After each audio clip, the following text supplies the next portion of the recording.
नमस्कार, मी नेहा. आरआरसी नेटवर्कच्या लेटेस्ट बातमीपत्रात आपले स्वागत. अशा आहेत आजच्या हेडलाईन्स. हेडलाईन्स प्रायोजक आरआरसी ब्रॉडबँड, अकोल्यातील सर्वात स्वस्त आणि वेगवान कनेक्शन.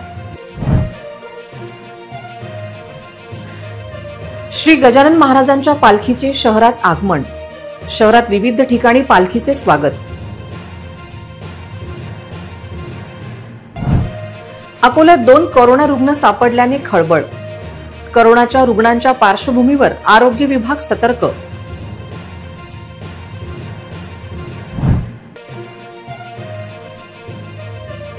दोन मोटारसायकलींची समोरासमोर धडक. अपघातात दोघांचा मृत्यू, 1 जण जखमी.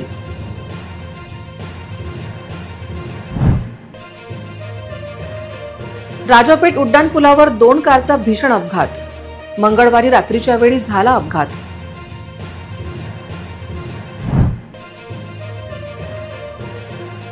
पाच महिन्यांपासून निराधारांना अनुदान नाही. अनुदान मिळाले नाही, त्यामुळे अडचणी वाढल्या. आता सविस्तर बातम्या. श्री गजानन महाराजांच्या पालखीचे अकोला शहरात आगमन होताच शहरात उत्साहाचे वातावरण निर्माण झाले. खंडेलवाल विद्यालयात येथे पालखीचा पहिला थांबा होता. श्रींच्या भक्तांना ज्या क्षणाची आतुरता होती ते वाट पाहत होते, तो क्षण अखेर प्रत्यक्षात आला. भोवरद येथे विश्रांती घेतल्यानंतर 5 जून रोजी पहाटे 5 वाजता श्रींची पालखी अकोल्यात आली. भोवरद गावातील वारकऱ्यांनी श्रींची सेवा करून भावपूर्ण वातावरणात पालखीला निरोप दिला.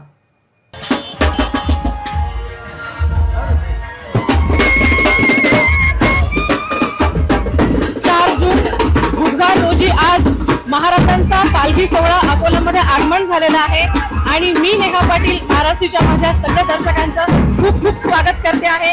याची देही याची डोळा अनुभवा पालखी सोहळा. चला तर मग वारकऱ्यांसोबत वारकऱ्यांशी बोलायला आणि महाराजांचं दर्शन घ्यायला.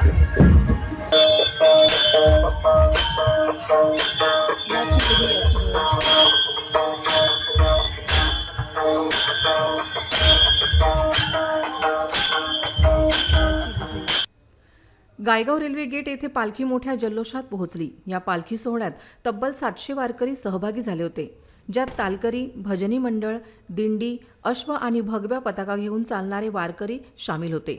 अकोल्याच्या जुन्या शहरात परिसरात पालखीचे उत्स्फूर्त स्वागत करण्यात आले. श्रींच्या आगमनाने संपूर्ण शहरात भक्तिभावाचा उत्साह अनुभवायला मिळाला. 2 जून रोजी पालखी शेगावहून निघून नागझरीपर्यंत पारस, निमकरदा, गायगाव मार्गे 3 जून रोजी भोवरद येथे थांबली होती. 4 जून रोजी सकाळी 7 वाजता पालखी गायगाव रेल्वे गेटवर पोहोचली. यावेळी रेल्वे फाटकापासूनच श्रद्धाळूंची प्रचंड गर्दी जमली होती. रेल्वे फाटक ते शंकरलाल खंडेलवाल महाविद्यालयापर्यंतच्या मार्गावर महिला भक्तांनी पाणी शिंपडून रंगबेरंगी रांगोळ्या काढल्या होत्या. पालखीच्या स्वागतासाठी ठिकठिकाणी कमानी उभारण्यात आल्या होत्या आणि विविध सामाजिक संस्थांच्या वतीने वारकऱ्यांना विविध वस्तूंचे वाटप करण्यात आले. पालखी जेव्हा भीमचंद खंडेलवाल महाविद्यालयात पोहोचली तेव्हा तेथे दर्शन आणि महाप्रसादाची व्यवस्था करण्यात आली होती. भक्तांनी शिस्तबद्ध रांगेत उभे राहून श्रींचे दर्शन घेतले. थोडा वेळ विश्रांतीनंतर पालखी रात्री विश्रांतीसाठी मुंगीलाल बाजुरिया शाळा प्रांगणात रवाना झाली. डाबकी रोडवरील श्री गजानन महाराज मंदिरासमोर मान्यवरांच्या उपस्थितीत पालखीचे भव्य स्वागत करण्यात आले. आरआरसी नेटवर्कचे संचालक पंकज देशमुख यांनी श्रींच्या रजत मुखवट्याला पुष्पहार अर्पण करून दर्शन घेतले. संस्थेच्या वतीने त्यांचा शाल श्रीफळ देऊन सत्कार करण्यात आला. यंदाही 2 दिवस श्रींची पालखी शहरात भव्य शोभायात्रा स्वरूपात फिरवली जाते. शंकरलाल खंडेलवाल महाविद्यालय येथून निघालेली पालखी डाबकी रोड, श्रीवास्तव चौक, विठ्ठल रुक्मिणी मंदिर, काळा मारुती मंदिर, सिटी कोतवाली चौक, गांधी रोड मार्गे या सायंकाळी मुंगीलाल बाजुरिया शाळेत प्रांगणात पोहोचली. अकोला येथील श्री गजानन महाराज शेगाव पालखी सत्कार समितीच्या वतीने पालखीच्या सेवा योजना सुरळीत राबवण्यात आल्या होत्या.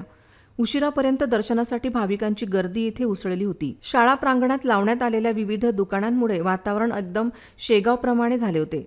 या संपूर्ण शोभायात्रेचे आरआरसी नेटवर्कवर थेट प्रक्षेपण करण्यात आले होते. त्यामुळे घरबसल्या अकोला जिल्ह्यासह पश्चिम विदर्भातील 4 जिल्ह्यातील भाविकांना श्रींच्या दर्शनाचा लाभ घेता आला. याप्रसंगी आमच्या प्रतिनिधीने काही भक्तांशी संवाद साधून त्यांचे अनुभव व भावना जाणून घेतल्या. आरआरसी नेटवर्कचे कार्यकारी संचालक पंकज देशमुखजी सर आपल्यासोबत जुळलेले आहेत आणि आताच महाराजांचं दर्शन त्यांनी घेतलेलं आहे. सर, अकोला नगरीमध्ये एक आध्यात्मिक सोहळा आणि त्याचं स्वरूप अकोला नगरीत आलेलं आहे. याचा समाजाला काय इंटेन्शन जाईल, म्हणजे समाजाला याचा दृष्टिकोन समाजाला एकजुटता प्लस जी सध्याची जनरेशन आहे त्याच्यामध्ये जे आपण जे म्हणतो की पिलग्रिमेज झालं किंवा मग जे आस्था देवाबद्दल जी आता कमी होत चालली आहे ती आस्थाला ही जागृत ठेवायसाठी हे आपलं पालखी सोहळा आहे. आणि मी सर्व संत गजानन महाराजांच्या पालखी सोहळ्याला उपस्थित राहिलेले किंवा सहभागी लोकांना सर्वांना अकोला नगरीत स्वागत करतो. थँक्यू. उमेश सर सुद्धा आपल्यासोबत जुडलेले आहेत. काय वाटतं सर, आज अकोला नगरी ही भक्तिमय पंढरपूर आणि शेगावचं स्वरूप अकोला नगरीला आलेलं आहे. आज तुम्ही आपल्या तरुण पिढीला काय सांगणार की हे जे लोक हे आपले शेगावची जी परंपरा चालवत आहे पंढरपूर जायची हर वर्ष, ही सदैव अशीच चालत राहिली पाहिजे. ही एवढ्या वर्षापासून चालत येते आणि असंच भक्ती आणि आस्थावर विश्वास राहिला पाहिजे आणि त्याच्या हिशोबाने हिंदुत्व आपलं समोर गेलं पाहिजे, ही माझी अपेक्षा आहे. महाराजांचं दर्शन झालेलं आहे आणि कसा एक अनुभव तुम्हाला येतोय? मन खूप प्रसन्न झालेलं आहे. महाराज अक्षरशः आपल्या नगरीमध्ये आले, त्यांचे चरण स्पर्श झाले. हा अनुभव दरवर्षी अकोलेकरांना अनुभवायला मिळतो, हे आपलं सौभाग्य आहे. नक्कीच नक्कीच. आज कुठलं असं मागणं महाराजांना मागितलं गेलं? जे मनाची इच्छा पूर्ण व्हायला पाहिजे असं प्रत्येकाने काहीतरी मागणं केलंच असेल आणि गजानन महाराजांच्या पालखीची येण्याची वाट बघतच आहे. नक्कीच नक्कीच. खूप वेळची एक सकाळपासून एक आस आणि ओढ लागलेली होती महाराजांच्या दर्शनाची, महाराजांची सेवा करण्याची, थोडंसं काहीतरी आपल्याला पुण्य लाभावं, ती कुठेतरी आता संपलेली आहे. महाराजांनी दर्शन दिलेलं आहे. काय वाटतं तुम्हाला? मला काय, मी रोज नेहमी येते इथं. मी माझी सेवा आज जवळ सकाळी इथं देत असते. सकाळी माझी 6ची सेवा इथं आहे माझी. भेटी लागे जीवा लागलीसे असं, पाही रात्रंदिवस वाट तुझी. ज्या दिवसाची संपूर्ण अकोलेकर वाट बघत होते तो म्हणजे श्रींचा पालखी सोहळा. श्रींचे पालखीचं आगमन आज अकोला शहरात झालं आहे. असं तुमचं प्रेम आम्हाला बघायला करू शकता. हा लाईव्ह असा सोहळा आपण बघतोय. माझ्या पाठीमागे श्रींची पालखी आहे आणि माझ्या पाठीमागे तुम्ही बघत आहात अकोल्यातला हा गांधी चौक आणि गांधी चौकातला थेट हे प्रक्षेप. अनेक माऊली या ठिकाणी आहेत, आरतीचं ताट घेऊन या ठिकाणी आहेत, आरती औक्षणाचं ताट घेऊन आहेत. हा उत्साह जो आहे तो बघायला मिळतो. आपण सध्या गांधी चौकात आहोत. सगळ्याचे गजानन महाराज की हर साल की तरह इस बार भी जो उत्साह है, हर साल की तरह उससे डबल उत्साह है. कसं वाटतंय? तयारी झाली आहे? रेडी? तयारी झालेली आहे. चला, धन्यवाद. आपण बघतोय गांधी चौकात आपण आहोत आणि हा सगळा सोहळा आहे. प्रसादाचं ताट घेऊन, औक्षण घेऊन. काय उत्साह तुमचा आहे? काय मागणार तुम्ही? खूप छान वाटतं. आपण घर बसले बघू शकतो. RRC network. तुझं नाव काय? वेदांत भान. गजानन महाराज की थँक्यू सो मच. थँक्यू. चला पुढे जाऊयात. मान्यवर मंडळी आहेत. काय उत्साह, काय सांगाल? महाराजांची पालखी आपल्या शहरात, आपल्या राजराजेश्वर नगरी महाराजांचं आगमन झालं त्याबद्दलचे चैतन्य उत्साह निर्माण होतो. तो बालगोपालापासून तर थोर म्हाताऱ्यापर्यंत तो उत्साह बाबाच्या पालखीमुळे होतो. तो उत्साह क्वचितच कुठल्या दर्शनानं होईल असं वाटत नाही. क्या बात आहे. दरवर्षीप्रमाणे यावर्षी सुद्धा आम्ही लाईव्ह दाखवतो आहोत. सिटी न्यूज चॅनलवरती लाईव्ह असतं, RRC नेटवर्कवर लाईव्ह असतं. आमचा कार्यक्रम कसा वाटतो? सगळ्यांना घरपर्यंत पोहोचतो. RRC म्हटल्यावर अकोल्याचा आपण त्याला हे म्हणू, एक जिवंतपणा म्हणू. क्वचित कुठं काही झालं की लगेच पूर्ण शहरात जिथे जिथे RRCचे पॉइंट्स आहेत तिथे लगेच बातमी अशी वाऱ्यासारखी पसरते आणि सतर्कतेचं प्रमाण या चॅनलच्या माध्यमातून सतर्क कसं राहावं, कसं काय करावं हे या चॅनल मोठ्या प्रमाणात हे समाज उद्बोधनाचं काम करत असते. त्याबद्दल त्यांचा आम्ही सदैव ऋणी आहोत. राज्यात करोनाबाधित रुग्णांची संख्या झपाट्याने वाढत आहे. त्यामुळे आरोग्य यंत्रणा सतर्क झाली आहे.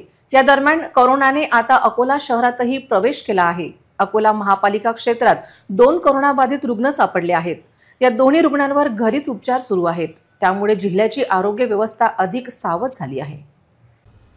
राज्यात पुन्हा एकदा कोरोनाचा प्रादुर्भाव वाढताना दिसत आहे. मुंबई, पुणे, छत्रपती संभाजीनगर, सोलापूर नंतर आता कोरोनाने विदर्भातही प्रवेश केला आहे. कोरोनाचा हा नवा व्हेरिएंट फारसा घातक नसला तरी नागरिकांनी सतर्क राहावे असे आवाहन प्रशासनाने केले आहे. दररोज नव्याने रुग्ण आढळून येत असल्यामुळे राज्यातील आरोग्य यंत्रणेला सतर्क राहण्याचा इशारा देण्यात आला आहे. अकोला शहरात कोरोनाचा प्रवेश झाल्याचे निश्चित झाले आहे. शहरात 2 कोरोनाबाधित रुग्ण आढळले आहेत. सध्या या दोन्ही रुग्णांची प्रकृती स्थिर असून त्यांच्यावर घरीच उपचार सुरू आहेत. त्यांना होम क्वारंटाईन करण्यात आले असून ही माहिती अकोला शासकीय वैद्यकीय महाविद्यालयाकडून देण्यात आली आहे. अकोल्यात कोरोनाची पुनरागमनाची चिन्हे दिसून येत असल्यामुळे जिल्ह्यातील आरोग्य व्यवस्था अलर्ट मोडवर गेली आहे. जिल्हा शासकीय रुग्णालयात स्वतंत्र कोरोना उपचार विभाग तयार करण्यात आला आहे. कोरोना बाधित रुग्ण सापडल्यास नागरिकांनी घाबरून न जाता आपल्या आरोग्याची काळजी घ्यावी असे आवाहन आरोग्य विभागाकडून करण्यात येत आहे. नागरिकांनी गर्दीपासून दूर राहावे, बाहेरून आल्यावर हात धुवावेत आणि सार्वजनिक ठिकाणी जाताना मास्कचा वापर करावा अशा सूचना प्रशासनाने नागरिकांना दिल्या आहेत. शासकीय वैद्यकीय महाविद्यालय अकोला येथे 31 मेला आपण कोविडची तपासणी केली असता 2 रुग्ण कोविड पॉझिटिव्ह आलेले आहेत आपल्याकडे आणि त्यांना जास्त काही सिम्पटम नसल्यामुळे आपण त्यांना होम क्वारंटाईन केलेलं आहे, आयसोलेट केलेलं आहे त्यांना. आणि बाकीच्या लोकांना पण माझं असं आव्हान आहे की तुम्ही गर्दीच्या ठिकाणी जास्त जमाव करू नये आणि जे काही आपलं जे सोशल डिस्टन्सिंगचं थोडं भान ठेवावं आणि जास्त घाबरून जाण्याची काही गरज नाही आहे. आपल्याकडे एवढ्या मागच्या 15 आठवड्यात फक्त 2 रुग्ण पॉझिटिव्ह आलेले आहेत आणि त्यांची तब्येत एकदम चांगली आहे. जिल्ह्यात रस्ते अपघातांच्या घटनांना काही केल्या आवर घालता येत नाहीये. 3 जून रोजी बाळापूर वाडेगाव मार्गावर 2 मोटारसायकलची समोरासमोर धडक झाली. या अपघातात एका बाईक स्वाराचा जागीच मृत्यू झाला तर दुसऱ्या मोटारसायकलीवरून एक जण गंभीर जखमी झाला असून दुसरा किरकोळ जखमी झाला आहे.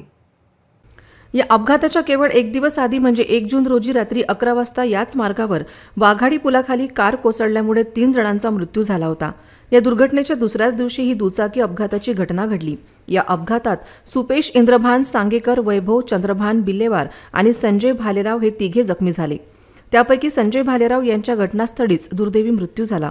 परिसरातील नागरिकांनी तत्काळ अँब्युलन्स बोलावून 3घांनाही ग्रामीण रुग्णालयात बाळापूर येथे उपचारासाठी दाखल केले. मात्र उपचारादरम्यान सुपेश सांगेकर यांचा मृत्यू झाला. पोलीस या अपघाताची तपासणी करत आहेत. डॉक्टरांनी संजय भालेराव यांना मृत घोषित केले. या अपघातात अन्य 2 जणही गंभीर जखमी झाले असून त्यापैकी एकाची प्रकृती चिंताजनक असल्याचे सांगितले जात आहे तर दुसरा किरकोळ जखमी झाला आहे. अमरावती येथील राजापेठ उड्डाणपुलावरून 2 कारमध्ये रात्री 12:30 वाजताच्या सुमारास भीषण अपघात झाल्याने कार चालक यामध्ये गंभीर जखमी झाल्याची माहिती आहे. अमरावती बडनेरा मार्गावरील राजापेठ पोलीस ठाण्यानजीक राजापेठ उड्डाणपुलावर रात्री 12:30 वाजताच्या सुमारास हा अपघात झाल्याची माहिती पोलिसांनी दिली. अपघाताची माहिती मिळताच राजापेठ पोलीस ठाण्याचे पथक घटनास्थळी दाखल झाले. दोन्ही कार रस्त्याच्या बाजूला करण्यात आल्या. जखमींना जिल्हा रुग्णालयात नेल्याची माहिती आहे. पुढील तपास पोलीस करत आहेत. गेल्या काही दिवसांपासून शहर तसेच राष्ट्रीय महामार्गावर अपघातांची संख्या वाढलेली दिसते. काही जणांना जीव गमवावा लागला आहे. संजय गांधी निराधार योजना व श्रावणबाळ योजना अंतर्गत दर महिन्याला हजारो लाभार्थ्यांना आर्थिक मदत दिली जाते. मात्र मागील 5 महिन्यांपासून हे अनुदान बँक खात्यात जमा होत नसल्यामुळे वृद्ध, विधवा, दिव्यांग व निराश्रित नागरिकांचे जीवन कठीण झाले आहे. शासनाने या योजनांचा लाभ थेट लाभ हस्तांतरण प्रणालीद्वारे देण्याचा निर्णय घेतला असला तरी तांत्रिक अडचणीमुळे अद्याप डीबीटी प्रणाली अंमलात आलेली नाही. संजय गांधी व श्रावणबाळ योजना यांचे अनुदान अनेक महिन्यांपासून विलंबित असून शासनाने सर्व लाभार्थ्यांना डीबीटी फॉर्म भरण्याचे आदेश दिले आहेत. ज्यांनी अद्याप डीबीटी फॉर्म भरलेले नाहीत त्यांना योजनेचा लाभ मिळणार नाही असे शासनाने स्पष्ट केले आहे. यानंतर संजय गांधी, श्रावणबाळ, दिव्यांग, विधवा व परित्यक्ता महिला यासारख्या लाभार्थ्यांनी तहसील कार्यालयात फॉर्म भरण्यासाठी मोठी गर्दी केली आहे. मात्र तहसील कार्यालयातील तलाठी उशिरा येत असल्याने या लाभार्थ्यांना तासनतास रांगेत उभे राहावे लागत आहे. तलाठ्यांविरोधात तक्रार केल्यानंतरही तहसीलदारांनी सर्व तलाठ्यांना वेळेत कार्यालयात उपस्थित राहण्याचे आदेश दिले आहेत. तरी देखील ज्या लाभार्थ्यांचे मोबाईल क्रमांक, आधार कार्ड व बँकेशी लिंक केलेले नाहीत अशा लाभार्थ्यांना योजनेचा लाभ मिळत नसल्याच्या तक्रारी आल्यात. मागील 5 महिन्यांपासून अनुदान न मिळाल्याने हे लाभार्थी उपासमारीच्या स्थितीत पोहोचले आहेत. इतरही घडामोडींचा आपण आढावा घेणार आहोत मात्र छोट्याशा विश्रांतीनंतर.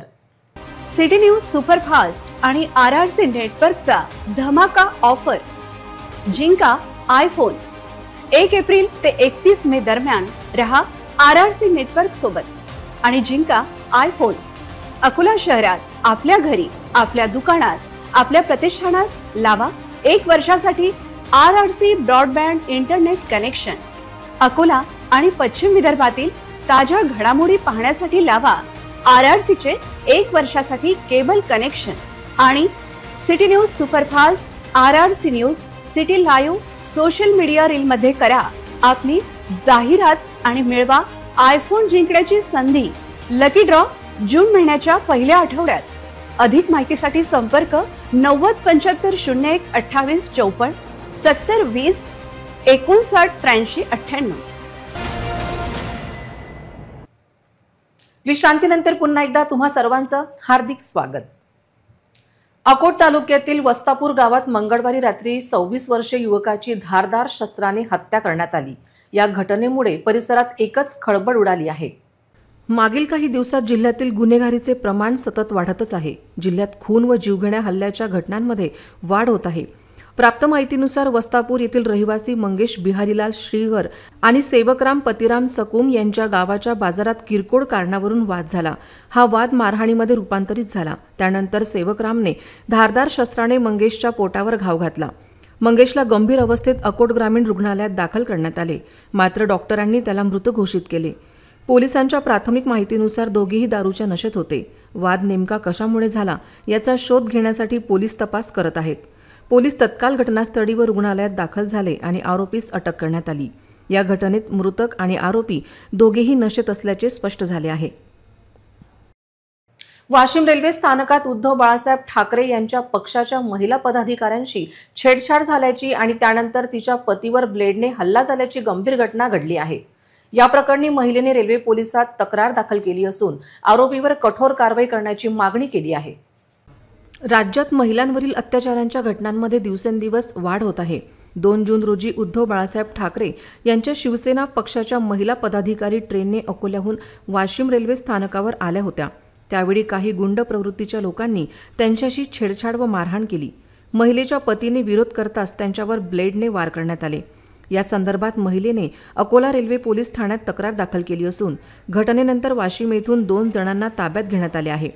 वाशिम रेल्वे स्थानकावर महिलांशी छेडछाड व लूटमार यासारख्या घटना घडत असून त्या निश्चित चिंतेचा विषय ठरत आहेत। स्थानक परिसरात सीसीटीव्हीत कॅमेरे नसल्याने गुंड प्रवृत्तीच्या लोकांचा धाक कमी झाला असून त्यांची हिंमत वाढली आहे। त्यामुळे अशा घटना पुन्हा होऊ नयेत म्हणून उद्धव बाळासाहेब ठाकरे शिवसेना पक्षाच्या महिला पदाधिकारी पूजा मालोकार यांनी वाशिम रेल्वे स्थानकात तात्काळ सीसीटीव्हीत कॅमेरे बसवून आरोपींवर कठोर कारवाई करण्याची मागणी केली आहे। मी माझ्या हस्बंड प्रोग्रामवरून रेल्वे स्टेशनला आलो होतो अकोलाकरता जाण्याकरता, तर 2 गुंडे इथे आले होते नशेडी। त्यांनी मला छेडखानी खूप केली, माझ्या मिस्टरांना छेडखानी केली। कुठले आहे तुम्ही, काय करताय? तर आम्ही शांततेनं त्यांना म्हटलं तुम्ही जा इथून निघून, पण त्यांनी माझ्या मिस्टरांवर वार केला। मग त्याला मी 2-3 चापटा मारून त्यांना रिटर्न पाठवलं, पण ते 4-5 मुलं घेऊन इथे आले। आज जर मी इथे सुरक्षित नाही आहे तर सामान्य नागरिकांच्या इथं सुविधा सुरक्षित कशा राहतील? वाशिम रेल्वे स्थानकावर नेहमीच गुन्हेगारी प्रवृत्तीच्या लोकांचा वावर असतो। त्यामुळे प्रवाशांचे, विशेषतः महिला प्रवाशांचे सुरक्षेचे मोठे संकट निर्माण झाले आहे। या सर्व गुंड प्रवृत्तीच्या व्यक्तींवर कठोर कारवाई झाली पाहिजे, अन्यथा शिवसेनेच्या वतीने तीव्र आंदोलन छेडले जाईल। आज 2 तारखेला या ठिकाणी जो प्रकार घडलेला आहे तो अत्यंत निंदनीय आहे, कारण या ठिकाणी असे प्रकार याच्या आधी पण खूपदा घडलेले आहेत। आता मागणी काय आणि आता जर यावरती जर प्रशासनाने यावरती ऍक्शन नाही घेतली, कारण इथं सुरक्षा खूप महत्त्वाची झालेली आहे। आता महिला पोलिसांनी पण इथं सुरक्षा द्यायला पाहिजेत आणि रेल्वे प्रशासनाने पण याकडे लक्ष द्यायला पाहिजे। जर या 8 दिवसामध्ये जर इथं अशी काही परिस्थिती निर्माण झाली नाही आणि प्रशासनाने यावरती कुठलंही लक्ष दिलं नाही, कुठलीही सुरक्षा जर इथं कायम केली नाही, सीसीटीव्ही इथे नाही आहेत, इथं सुरक्षा गार्ड नाही आहेत, एक रेल्वे प्रशासनाच्या सुरक्षा गार्ड आहेत पण त्याच्यावरती पण ती मुलं हमला करतायत, ही पण खूप मोठी गोष्ट आहे। त्यामुळे 8 दिवसामध्ये जर याच्यावर प्रशासनाने कारवाई नाही केली तर आम्ही आमच्या शिवसेना स्टाईलमध्ये इथे आंदोलन करू आणि ते शिवसेना स्टाईलमध्ये पण त्याचं उत्तर देणार येईल। प्रशासनाने यावर लक्ष द्यावं हीच विनंती आहे। इतरही घडामोडींचा आपण आढावा घेणार आहोत, मात्र छोट्याशा विश्रांतीनंतर। ना दर महिन्यात रिचार्जची भानगड, ना डाटा पॅक संपण्याचं टेन्शन। आमच्या घरी आहे RRC ब्रॉडबँड कनेक्शन। तुम्ही घेतलाय काही वर्षाचा नवा प्लॅन?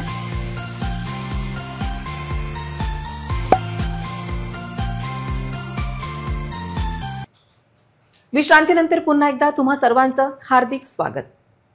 वाशिम शहरात अग्निवीर जवानाने 25 वर्षीय युवतीला लग्नाचे आमिष दाखवून वारंवार बलात्कार केला। या प्रकरणात अग्निवीर जवान महेंद्र ताजने यांच्या विरोधात वाशिम शहर पोलीस ठाण्यात गुन्हा दाखल करण्यात आला असून पोलीस अधिक तपास करत आहेत। भारतीय सैन्यात अग्निवीर जवान म्हणून कार्यरत असलेल्या महेंद्र ताजने यांची ओळख पीडित युवतीशी एका खासगी पोलीस प्रशिक्षण अकादमीत झाली होती। मागील 3 वर्षापासून त्यांच्यात प्रेमसंबंध होते। या दरम्यान महेंद्र ताजने याने लग्नाचे आमिष दाखवून पीडित युवतीवर वारंवार बलात्कार केल्याचा आरोप तिच्याकडून करण्यात आला आहे। पीडितेच्या तक्रारीवरून वाशिम पोलीस ठाण्यात महेंद्र ताजने यांच्या विरोधात गुन्हा दाखल करण्यात आला आहे। पीडितेने बलात्कार करणाऱ्या या जवानाला तात्काळ अटक करावी आणि न्याय मिळावा अशी मागणी केली आहे। नेमकं सांगा थोडक्यात काय प्रकार झाला? आम्ही अकॅडमिक सोबत होतो। त्यांना लग्नाचे आमिष दाखवून शारीरिक संबंध। मग आता काय पुढे काय तुम्ही तक्रार दिली का? हो, आता लग्नाला नाही म्हणाले ती। काय काम करतात तू आरोप?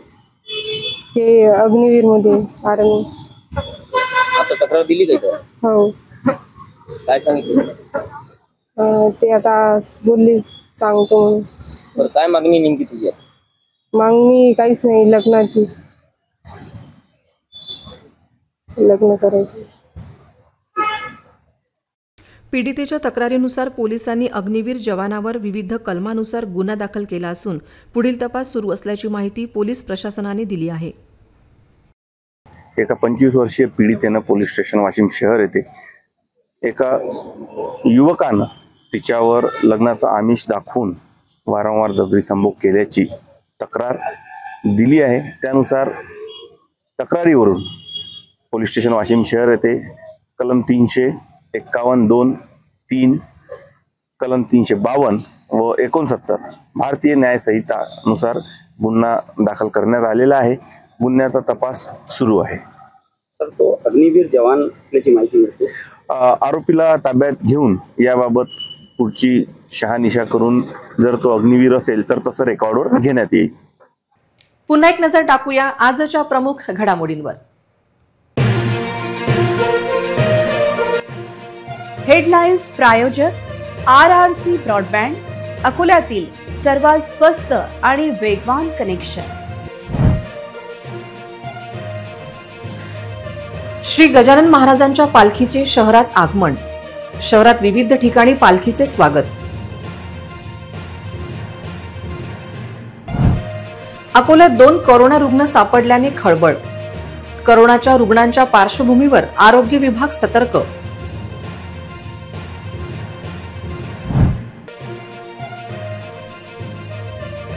दोन मोटारसायकलींची समोरासमोर धडक। अपघातात दोघांचा मृत्यू, 1 जण जखमी।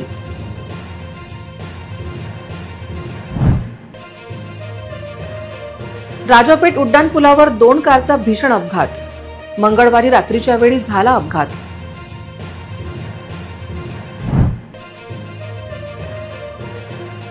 पाच महिन्यांपासून निराधारांना अनुदान नाही, अनुदान मिळाले नाही, त्यामुळे अडचणी वाढल्या। बातम्यांसाठी तुम्ही पाहत रहा RRC न्यूज। 2.25 लाख दर्शकांनी RRC डिजिटल अकोला हे YouTube चॅनल सबस्क्राईब केले आहे, तेव्हा तुम्ही कसली वाट पाहत आहात? तुम्ही पण सबस्क्राईब करा आणि बेल आयकॉन क्लिक करत RRCच्या बातम्या निरंतर पहा। तुमच्या मोबाईलवर नोटिफिकेशन मिळवण्यासाठी सबस्क्राईब करा RRCचे हे YouTube चॅनल। लाईक आणि फॉरवर्ड करा RRC डिजिटल अकोलाचे हे न्यूज बुलेटिन। पुन्हा भेटूया लेटेस्ट बातम्यांसह नवीन बातमीपत्रात। तोवर नमस्कार।